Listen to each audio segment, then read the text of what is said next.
안녕하세요. 토닥토닥 토닥이님들 몸과 마음을 돌보고 보듬는 시간 토닥토닥 닥터백입니다. 오늘은 제가 왜 마음과 정신, 의식과 무의식, 영적인 부분에 좀 더 관심을 가진 의사가 되었는지에 대한 제 개인적인 얘기를 나눌까 합니다. 아시다시피 저는 근거 중심의 의학을 해야 하고 배운 의사입니다. 그런데 의사로서 환자들을 치료하다 보면 당연히 과학적 근거나 현대의학적인 이론으로 설명할 수 없는 그런 일들을 많이 경험하게 됩니다. 그렇지만 대부분 과학적 근거에 따라서 치료를 최대한 할 수 있도록 노력해야 되는 것이 의사이기도 합니다. 그런데 아직까지 현대과학으로 명확히 밝혀지지 못하거나 과학적으로 증명하지 또는 증명되지 못하는 일들이 사실은 더 많습니다. 저는 의사이기에 좀 더 과학적으로 근접한 이야기들을 나누는 것이 맞지만 제가 겪은 개인적인 경험이나 상황들은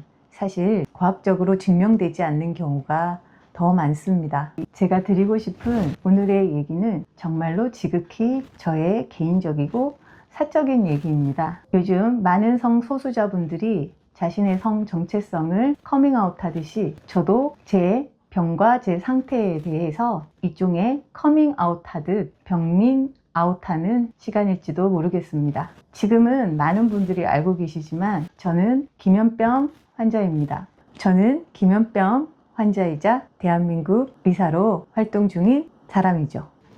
많은 분들이 기면병 하면 그냥 단순히 많이 자는 병 정도로만 알고 있는 경우가 흔하고요. 사실 대부분의 의사분들도 기면병에 대해서 잘 모릅니다. 신경정신과나 신경과 선생님들 중에서도 특별히 수면의학, 기면병을 세부 전공하지 않으면 기면병 환자를 잘 만날 수도 없을 뿐 아니라 그분들조차도 잘 모르는 병이 기면병입니다. 기면병은 우리나라에 2만 명 이하로 있는 희귀 난치성 질환으로 분류된 병입니다. 물론 오늘 이 시간에는 기면병에 관한 의학적 내용을 다루지는 않을 겁니다. 다만 제가 기면병이라는 병을 통해서 어떻게 마음과 정신과 의식과 무의식, 영적인 부분에 관심을 가지고 공부를 하게 되었는지에 대한 이야기를 나눌 겁니다. 물론 앞으로 기면병에 관해서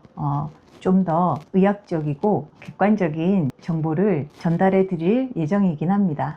저는 중학교 2학년 무렵에 처음으로 기면병 증상이 나타나게 되었고요. 그때는 당연히 그게 기면병인 줄 몰랐습니다. 그리고 기면병이 증상이 나타나기 이전에 아마 대여섯 살 정도의 나이대로 기억이 되는데요. 그때 저는 유체이탈이라는 걸 경험하게 됩니다. 물론 그때도 그게 유체이탈인 줄 몰랐습니다. 유체이탈은 유체투사라고 원래는 번역이 되어야 된 말이고요. 아스트랄 프로젝션이라고 말하는 그런 현상입니다. 유체이탈은 사실 과학적으로 증명되거나 그 근거가 명확히 밝혀진 그런 현상은 아닙니다. 저 또한 제가 경험하고 겪는 그런 일들이 유체이탈이라고 불리우는 현상인지 몰랐고 나중에 성인이 되고 난 이후에 인터넷을 통해서 저와 유사한 경험을 한 사람들을 만나게 되면서 알게 되었습니다. 저의 첫 유체이탈 경험은 6, 7살 정도의 나이였던 걸로 기억하고 있습니다. 사실 어떻게 유체이탈을 하게 되었는지 어떤 방법으로 하게 되었는지 저도 잘 모릅니다.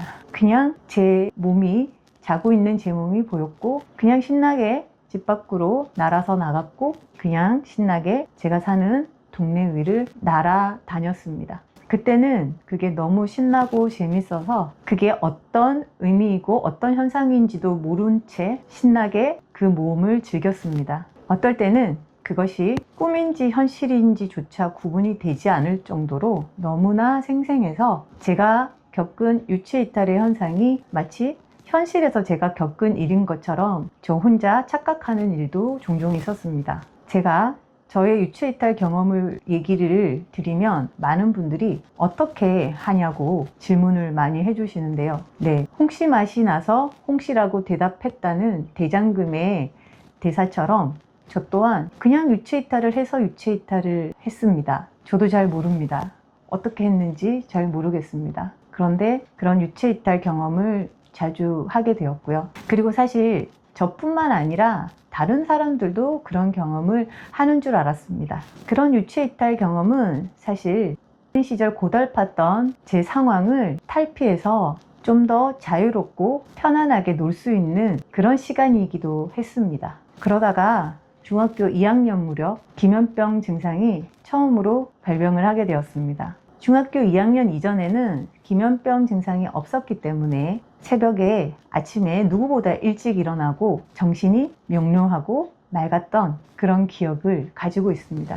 그런데 중학교 2학년 이후부터 지금까지 사실 현실의 의식적인 상태가 맑거나 명료한 그런 기억이 거의 없습니다. 대부분의 기면병 환우들이 그렇듯 하루에 많은 시간을 잠을 자야 됐고 중학교 이후에 게으르고 성실하지 못하고 늘 잠만 많이 자는 아이, 그렇지만 공부는 잘하는 아이, 이런 타이틀이 항상 저를 따라다녔습니다. 그때 이후였던 것 같습니다. 아, 내가 뭔가 남들과 다르구나. 기면병은 단순히 잠만 많이 자는 병이 아니거든요. 그 전날 밤에 아무리 충분히 잠을 자도 낮 동안 각성을 유지해야 되는 오렉신이라는 물질이 부족하기 때문에 낮에 정상적인 각성 상태를 유지할 수가 없는 신경학적 질환입니다. 그렇지만 당연히 그때는 그게 그런 병인지 알지 못했습니다. 밤에도 자고 낮에도 잤습니다.